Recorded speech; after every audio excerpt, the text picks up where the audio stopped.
Hello दोस्तों, good morning. स्वागत है एक बार फिर से आप सभी का एमजेटी एजुकेशन में। साथियों, आज है 4 सितंबर और आज की वीडियो में हम लोग बात करेंगे 4 सितंबर 2025 के most important daily current affair के क्वेश्चंस के बारे में। चलिए सबसे पहले शुरुआत करते हैं कल के रिवीजन से। कल हम लोगों ने पढ़ा था भारत अमेरिका संयुक्त सैन्य अभ्यास युद्ध अभ्यास। इसका कौन सा संस्करण हुआ? 21वां संस्करण। कहाँ पर? अलास्का में। इसके अलावा भारत का नया महालेखा नियंत्रक यानी सीजीए नियुक्त किया गया टीसीए कल्याणी को।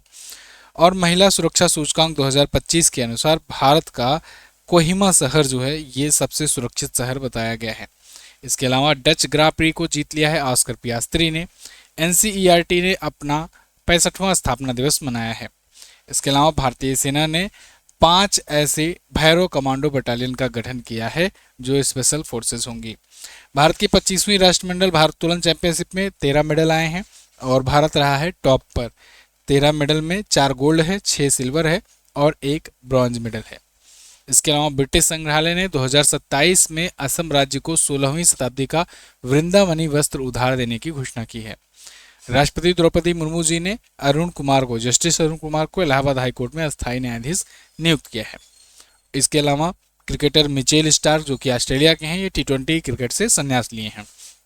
ये टॉप 10 करंट अफेयर के क्वेश्चंस थे कल की वीडियो से जिनका आपने किया रिवीजन। आज हम लोग बात करेंगे बहुत ही महत्वपूर्ण क्वेश्चंस के बारे में। वीडियो को एंड तक देखिएगा। कई बड़े क्वेश्चंस आए हुए हैं, ठीक है, जहां से डायरेक्टली आपको एग्जाम में क्वेश्चन देखने को मिलेंगे।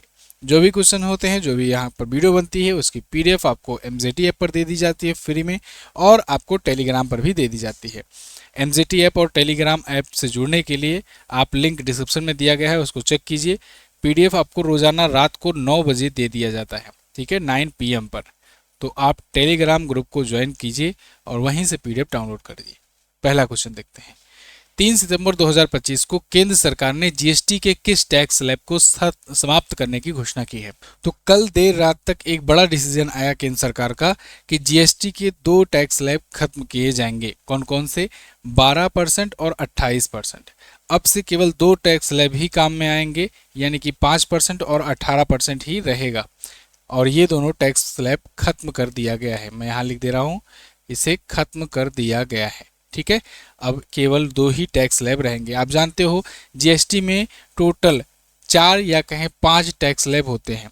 एक 0% होता है तो जनरली उसको काउंट नहीं किया जाता, लेकिन वो भी होता है, ठीक है। तो 0% एक होता था, इसके अलावा 5% एक होता था, एक होता था 12%, एक होता था 18% और एक होता था 28%, ठीक है ना।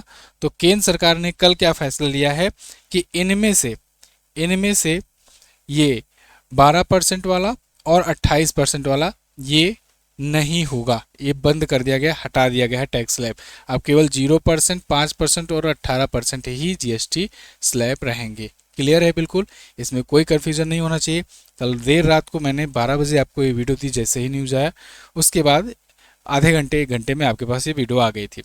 जीएसटी पर सबसे बड़ा फैसला, इसके तहत क्या क्या परिवर्तन हुए हैं उसको आइए समझते हैं। कुछ जो फैक्ट्स हैं उनको ले लेते हैं पहले। जैसे 4 की जगह केवल 2 टैक्स स्लैब रहेंगे। 22 सितंबर से ये लागू होगा। कब से लागू होगा ये पूछा जाएगा, तो 22 सितंबर से नए नवरात्रि के पहले दिन से ये लागू हो जाएगा। जीएसटी काउंसिल की ये 56वीं बैठक थी, ध्यान रहे 56वीं मीटिंग में ये लिया गया है फैसला। जीएसटी काउंसिल की जब बैठक होती है तो अध्यक्षता कौन करता है? वित्त मंत्री करती हैं, वित्त मंत्री निर्मला सीतारमण। किसी भी एक लाइन से क्वेश्चन बन सकता है, किसी भी लाइन से, हर एक लाइन इंपॉर्टेंट है, इसको ध्यान से पढ़ते रहिए। इसके अलावा दैनिक उपयोगी जो वस्तुएं हैं उस पर जीएसटी घटा करके 5% या 0% कर दिया गया है, डेली इसेंशियल चीज़ों पर, ठीक है। किन पर ये आपको जानना है तो आप ये वीडियो देखिए, इसमें मैंने बताया हुआ है कि किन किन चीज़ों पर कितना रेट कर करके कर दिया गया है, ठीक है। अभी चैनल पर कल ही अपलोड हुई। इसके अलावा जो लग्जरी गुड्स हैं, लग्जरी सामान हैं, उन पर जीएसटी बढ़ा करके 40% कर दिया गया है। अब इसे एक नया टैक्स स्लैब कह सकते हो या कह सकते हो केवल लग्जरी गुड्स के लिए होगा, ठीक है। तो जो महंगे सामान होंगे, जो लग्जरी गुड्स होंगे, उस पर 40%, बाकी पर घटाया गया है। तो इसी से सरकार अपने आप को मैनेज करेगी। फिर भी सरकार का इसमें लाखों करोड़ों का घाटा होगा राजस्व में, लेकिन जनता का के लिए ये फैसला इसलिए लिया गया है क्योंकि अभी अमेरिका में हैवी टैरिफ लगे हैं भारत पर, तो उससे मैन्युफैक्चरिंग सेक्टर जो है वो प्रभावित ना हो, एक्सपोर्ट जो करते हैं व्यापारी वो प्रभावित ना हो उतना, इसलिए जीएसटी हटाया गया है। ठीक है, जिससे देश में भी चीज़ों को बेच सकें। तो देखिए इसमें अगर आपको डिटेल में पढ़ना है तो ये मैं पीडीएफ दूंगा, ये पीडीएफ से आप पॉज करके पढ़ सकते हो। इसमें hair oil, shampoo, toothpaste, toilet soap, इन सब पर 18% लगता था पहले, अब 5% लगेगा। पूरा डिटेल यहाँ चार्ट मैंने दे रखा है आपको। ठीक है, जो जो भी परिवर्तन हुए हैं ये पीडीएफ दे दूंगा, वहाँ से आप रीडिंग लगा लेना, देख लेना कहाँ पर कितना कमी हो रही है और वो वीडियो देख लेना। चलिए अगला क्वेश्चन आते हैं। अगला इंपॉर्टेंट क्वेश्चन है आपका, नई दिल्ली में लॉन्च की गई भारत की पहली स्वदेशी निर्मित माइक्रोचिप का क्या नाम है। ये भी वेरी वेरी मोस्ट इंपॉर्टेंट है। ये सब क्वेश्चन डायरेक्टली छपेंगे, डायरेक्टली आपके एग्जाम में मिलेंगे। ठीक है ना, ये क्वेश्चन भी और ये क्वेश्चन भी very very most important question है। दोनों ही क्वेश्चन आपको डायरेक्टली एग्जाम में देखने को मिलेंगे। तो देखिए अभी सेमिकॉन इंडिया का आयोजन किया गया। मैंने आपको 24 अगस्त के ही वीडियो में बता दिया था कि 2 से 4 सितंबर तक सेमिकॉन इंडिया होगा। जब पीएम मोदी जापान और चाइना की यात्रा से वापस आएंगे तब सेमिकॉन इंडिया का उद्घाटन करेंगे। तो इन्होंने सेमिकॉन इंडिया का उद्घाटन किया। इस सेमिकॉन इंडिया में एक चीज़ निकल करके आई जो सबसे ज़्यादा चर्चा का विषय बने रही, वो था विक्रम 32। विक्रम 32 या इसका पूरा नाम कहें विक्रम 3201। ये क्या है, ये माइक्रोचिप का नाम है। भारत ने अपना इंडिजीनियस बनाया है माइक्रोचिप, पूरी तरीके से इंडिजीनियस, पूर्णतः स्वदेशी, मतलब कि इसमें हर एक चीज़ जो है वो फैब्रिकेट की गई है भारत के ही द्वारा, भारत में ही बनाई गई है और इसरो ने इसे बनाया है, इसरो की एक यूनिट ने इसे बनाया है। तो ये जो चिप है माइक्रोचिप, स्वदेशी माइक्रोचिप, इसको नाम दिया गया है विक्रम साराभाई जी के नाम पर। भारतीय अंतरिक्ष के जनक, जानते हो भारतीय अंतरिक्ष प्रौद्योगिकी के जनक, तो उनके नाम पर नाम दिया गया है विक्रम 3201। ये पूरा नाम है माइक्रोचिप का। जनरली आपको विक्रम भी बोलना पड़े तो बोल देना, कोई दिक्कत नहीं है, विक्रम चिप बना है, ये माइक्रोचिप है। ठीक है जी, और इसे इसरो के VSSC और SCL मोहाली यूनिट ने बनाया हुआ है। इसमें 180 nm यानी नैनोमीटर का सीमॉस फैब्रिकेशन किया गया है, सीमॉस टेक्नोलॉजी यूज की गई है। ठीक है, और ये जो इलेक्ट्रॉनिक्स वाले होंगे वो समझ रहे होंगे सीमॉस क्या होता है, एनमॉस क्या होता है। ठीक है ना, complementary metal oxide semiconductor field effect transistor, ठीक है, मॉसफेट वगैरह।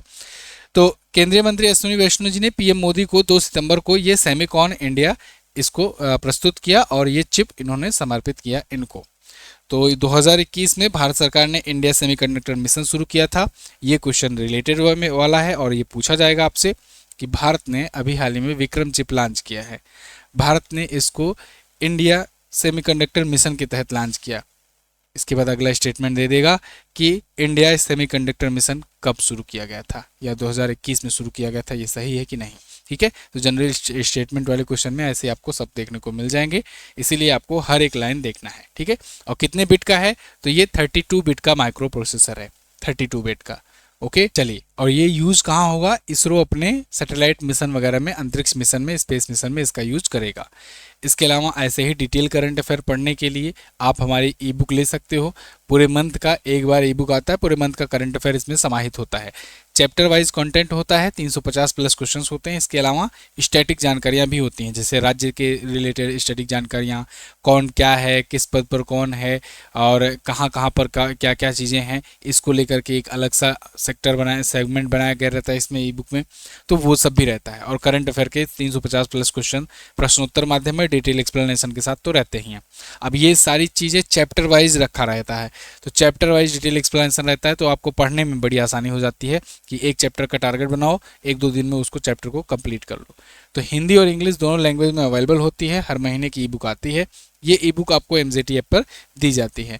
यहाँ से आप जाकर के मात्र 20 रुपये पे करके इसे ले सकते हो। ठीक है, चलिए जिनके पास MZT ऐप नहीं है, एंड्रॉयड यूज़र नहीं है, वो आईफोन यूज़र हैं या विंडोज़ यूज़र हैं, वो लोग व्हाट्सएप करें। सिंपली व्हाट्सएप पर भी उनको ई बुक प्रोवाइड की जाएगी।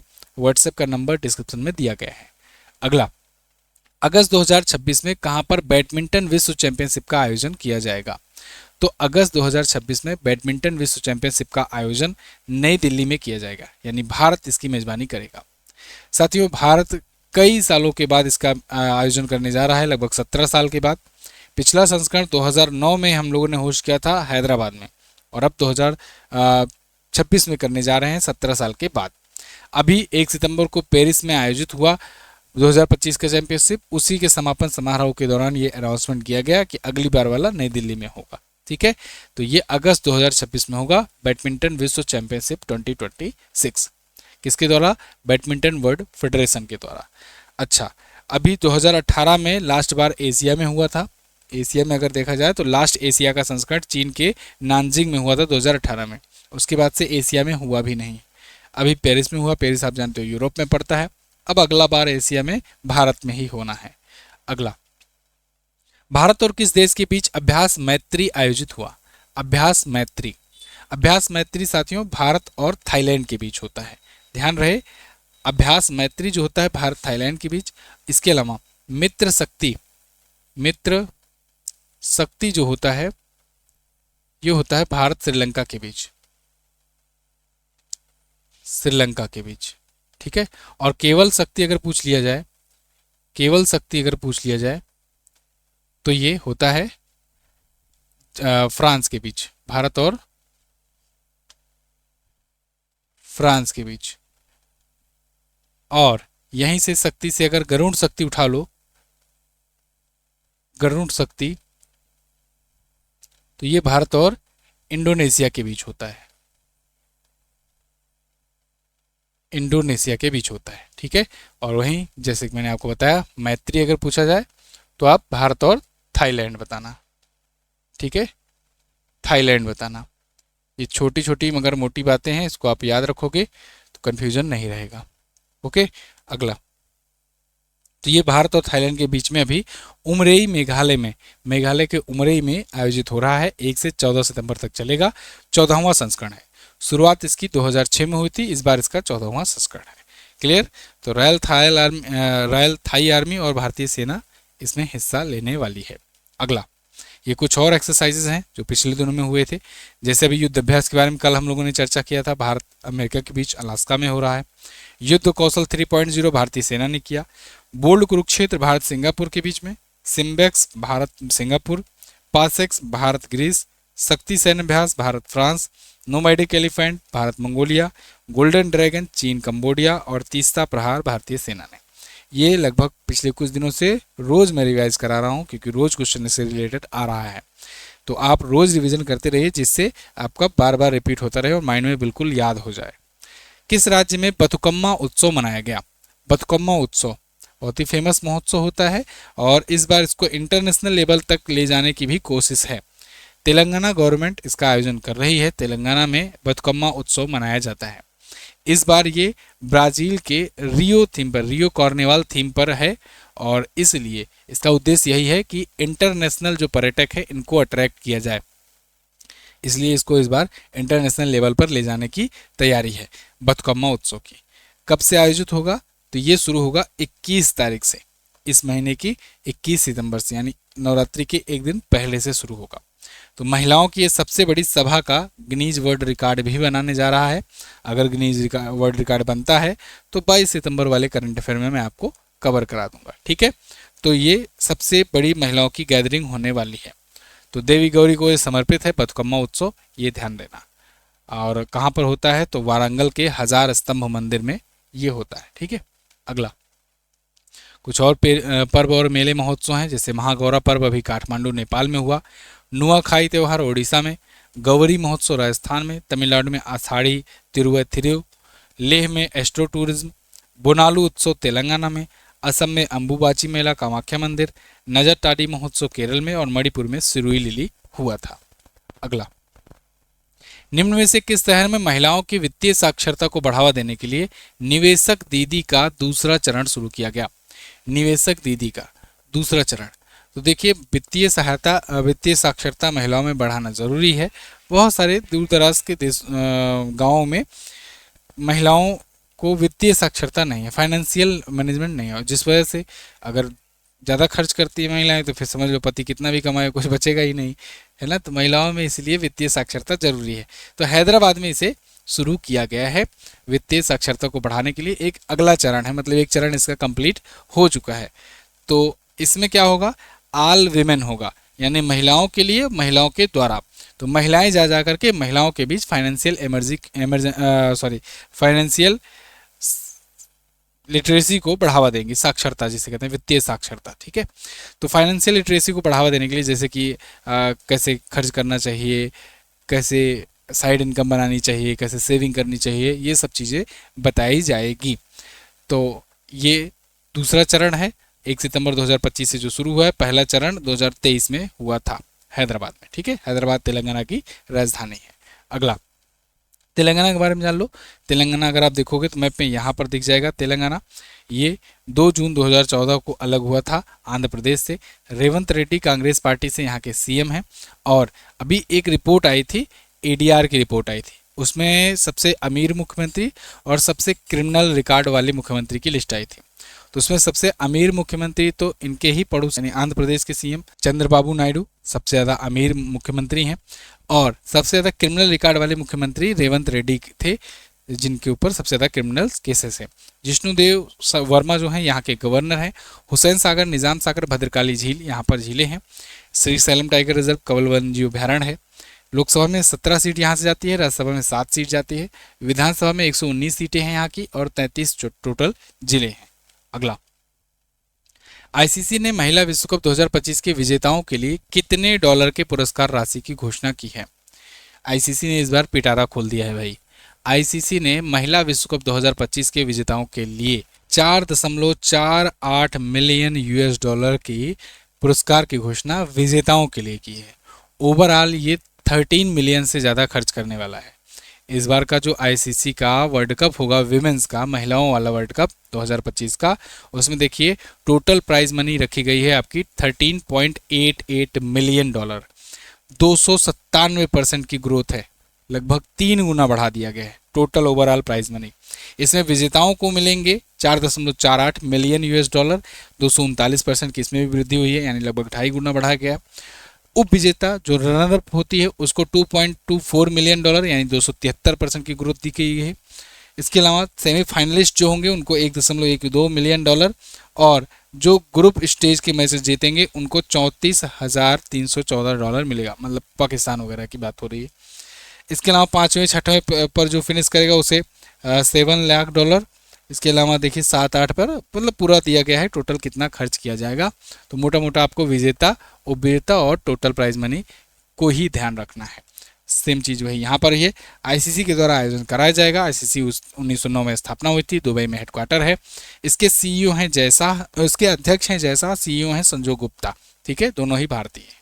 अगला, हाल ही में किसको संयुक्त अरब अमीरात में भारत का अगला राजदूत नियुक्त किया गया? यानी कि संयुक्त अरब अमीरात में भारत के नए एम्बेसडर कौन होंगे? तो वो नियुक्त होंगे डॉक्टर दीपक मित्तल। डॉक्टर दीपक मित्तल को अपॉइंट किया गया है India's new ambassador to UAE, United Arab अमीरात। वर्तमान में संजय सुधीर का ये स्थान लेंगे, जो कि सितंबर में ही रिटायर होने वाले हैं। इनकी जगह पर फिर दीपक मित्तल आ जाएंगे। 1998 बैच के ये अधिकारी हैं। इससे पहले ये कतर में भारत के राजदूत थे। फिर इसके बाद इसके अलावा ये बहुत सारे राजनयिक संबंध स्थापित करने में भी ये काम आए हैं। पीएम ऑफिस में भी काम कर चुके हैं। अगर भारत और यूएई के रिलेशन की बात की जाए तो इंडिया और यूएई के बीच में 1972 में राजनयिक संबंध स्थापित किए गए थे, यानी उनकी एम्बेसी हमारे यहाँ खुली थी, हमारी एम्बेसी उनके यहाँ खुली थी, राजनयिक संबंध स्थापित हुए थे, ठीक है। यूएई की राजधानी अबू धाबी होती है। यूएई दिरहम यहाँ की मुद्रा होती है। राष्ट्रपति हैं मोहम्मद बिन जायद अल नहयान। ये राजदूत और उच्चायुक्त हैं जो पिछले दिनों में आए हैं, नियुक्त हुए हैं। जैसे दिनेश पटनायक को अभी कनाडा में नियुक्त किया गया, कनाडा से भी रिलेशन अब सुधार में आ गए हैं। भारत में अमेरिका के राजदूत ये नियुक्त हुए हैं।